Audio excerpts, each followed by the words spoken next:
Karakteristik pertumbuhan fisik. Karakteristik pertumbuhan fisik remaja dipengaruhi oleh beberapa faktor yang dimasukkan ke dalam kurva tumbuh kembang remaja. Pertama, otak dan kepala. Terjadi lonjakan pertumbuhan otak antara usia 2 dan 4 tahun, 6 dan 8 tahun, 10 dan 12, serta 14 dan 16 tahun. Pada masa tersebut, otak bertambah besar ukurannya sebanyak 5-10%. Kedua, tinggi dan berat badan. Pertumbuhan fisik yang cepat baik pada anak laki-laki maupun perempuan disebut growth spurt atau percepatan pertumbuhan. Terjadi pertumbuhan dan perkembangan di seluruh bagian dan dimensi badannya. Ketiga, organ reproduksi.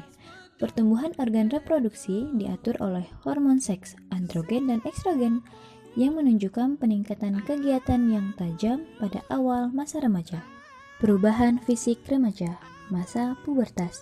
Pada masa pubertas, terjadi beberapa perubahan fisik pada remaja yang ditandai dengan pertama, pertambahan tinggi badan yang cepat atau pacu tubuh. Pada anak laki-laki bertambah kira-kira 10 cm per tahun, sedangkan pada anak perempuan kurang lebih 9 cm per tahun. Kedua, perkembangan seks sekunder. Seperti terjadinya pertumbuhan rambut pubis atau menorke pada anak perempuan, pertumbuhan penis, perubahan suara, pertumbuhan rambut di lengan dan muka pada anak laki-laki, dan peningkatan produksi minyak tubuh serta timbulnya jerawat. Ketiga, perkembangan organ-organ reproduksi. Memasuki masa remaja, alat kelamin mulai berfungsi, yaitu saat pertama kali anak laki-laki mengalami mimpi basah dan pada anak perempuan yaitu pertama kali mengalami menstruasi. Keempat, perubahan komposisi tubuh. Memasuki masa pubertas, remaja akan mengalami perubahan komposisi tubuh pada bagian bahu, lengan, pinggang, dan tungkai. Kelima, perubahan sistem sirkulasi dan sistem respirasi yang berhubungan dengan kekuatan dan stamina tubuh. Perubahan fisik remaja pada seksualitas. Kematangan seksual mengakibatkan remaja mulai tertarik terhadap anatomi fisiologi tubuhnya. Mulai muncul kecemasan-kecemasan dan pertanyaan-pertanyaan seputar menstruasi, mimpi basah, masturbasi, ukuran buah dada, penis, dan lain sebagainya. Isu-isu mengenai kesehatan remaja. Masalah kesehatan mental selama masa remaja. Yang pertama yaitu depresi.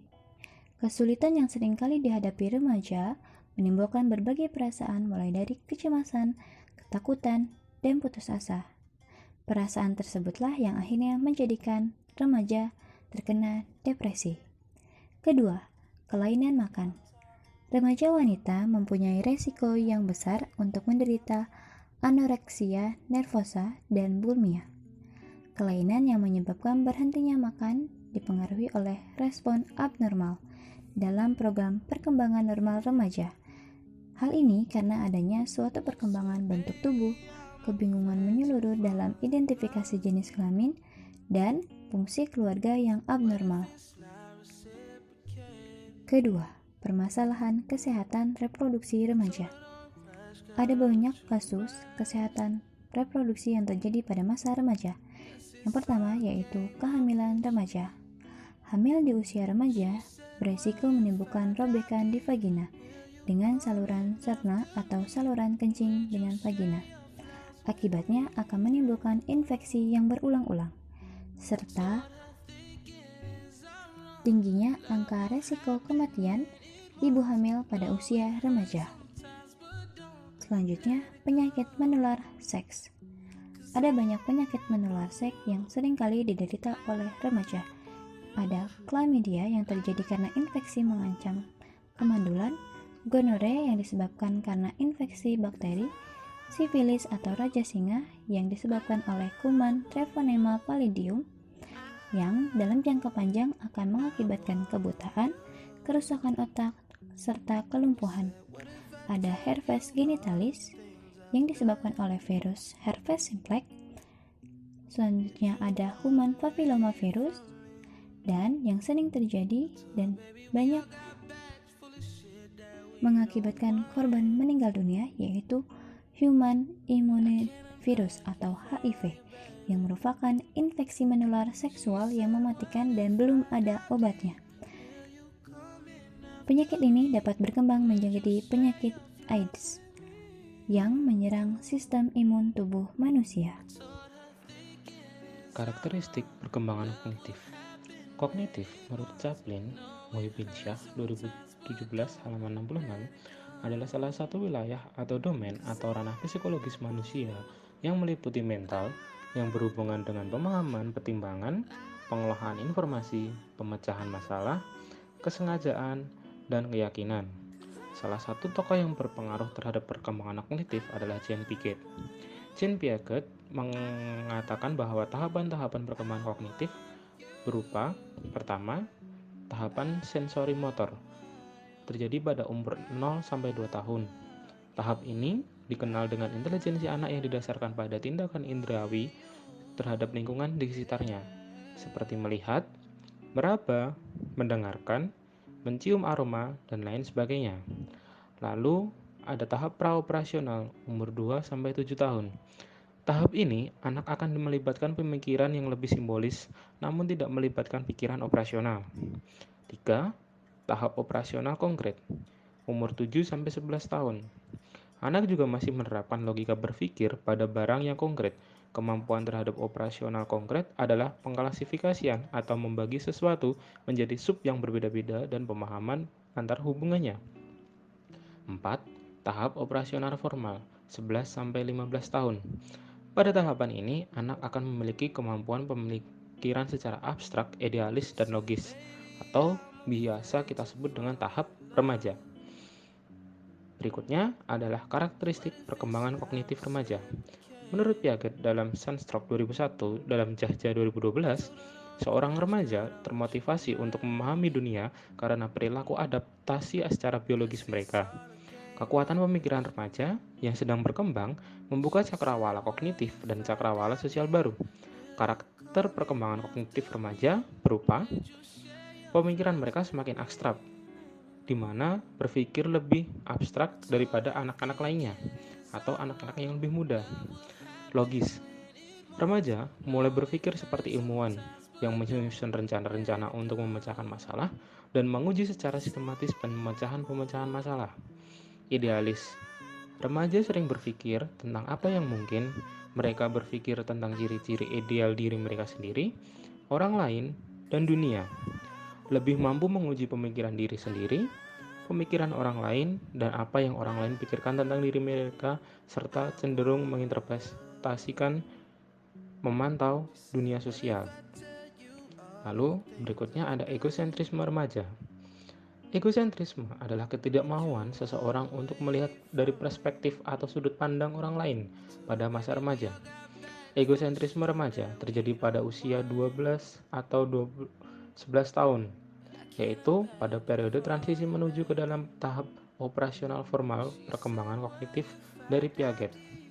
Egosentrisme ini berbentuk imaginary audience atau penonton khayalan dan personal fable atau dongeng pribadi. Penonton khayalan atau imaginary audience merupakan keyakinan remaja bahwa orang lain memperhatikan dirinya sebagai halnya dirinya memperhatikan dirinya sendiri. Elkin dalam Ben Meron, Austin, Fiskov, Bergman, and Jacobs Quadrant 1993. Dongeng pribadi atau personal fable merupakan akibat wajar dari imaginary audience. Personal fable merupakan perasaan unik dari seorang remaja bahwa tidak ada seorang pun yang dapat mengerti bagaimana perasaan mereka sebenarnya, bahkan mendorong perilaku untuk merusak diri atau self-destructive. Oleh remaja yang berpikir bahwa diri mereka secara magis terlindung dari bahaya, misal perilaku beresiko seperti tawuran, seks bebas, terlibat geng remaja, begal, dan lain sebagainya. Aspek perkembangan kognitif. Yang pertama, perkembangan intelektual. Intelektual berkaitan dengan kemampuan berpikir mengenai fenomena dalam kehidupan. Menurut Kamus Webster New World Dictionary of the American Languages, istilah intelek berarti a. Kecakapan untuk berpikir, mengamati, atau mengerti. Kecakapan untuk mengamati hubungan-hubungan, perbedaan-perbedaan, dan sebagainya. Yang B. kecakapan mental yang besar, sangat inteligensi. Yang C, pikiran atau inteligensi, Fatimah 2010. Poin selanjutnya, perkembangan bakat khusus atau minat. Faktor perbedaan bakat atau minat khusus bergantung pada seks, inteligensi, lingkungan, kesempatan untuk mengembangkan minat teman sebaya, status kelompok sosial, kemampuan bawaan, fasilitas, baik dari materi maupun non-materi, dan lain sebagainya. Faktor yang mempengaruhi perkembangan inteligensi menurut Anima Pierre diantaranya sebagai berikut. Bertambahnya informasi yang disimpan di dalam otak, sehingga mampu berpikir reflektif. Pengalaman dan latihan yang terus-menerus dalam memecahkan suatu permasalahan sehingga dapat berpikir rasional. Adanya kebebasan berpikir sehingga mendorong.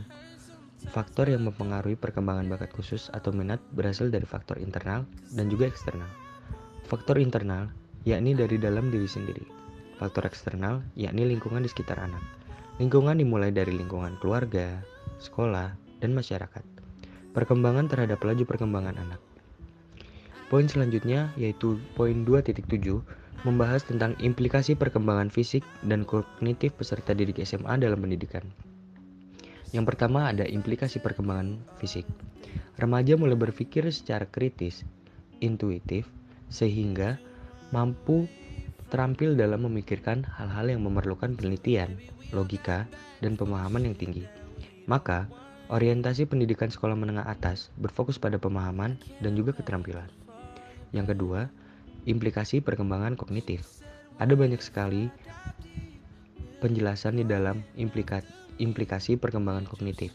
Yang pertama itu menentukan kemampuan kognitif peserta didik, memilih strategi pembelajaran, menggunakan pendekatan konstruktivis, memfasilitasi peserta didik untuk belajar, mempertimbangkan pengetahuan dan dengan pemikiran anak. Menggunakan penilaian secara berkala dan terus-menerus, seperti evaluasi.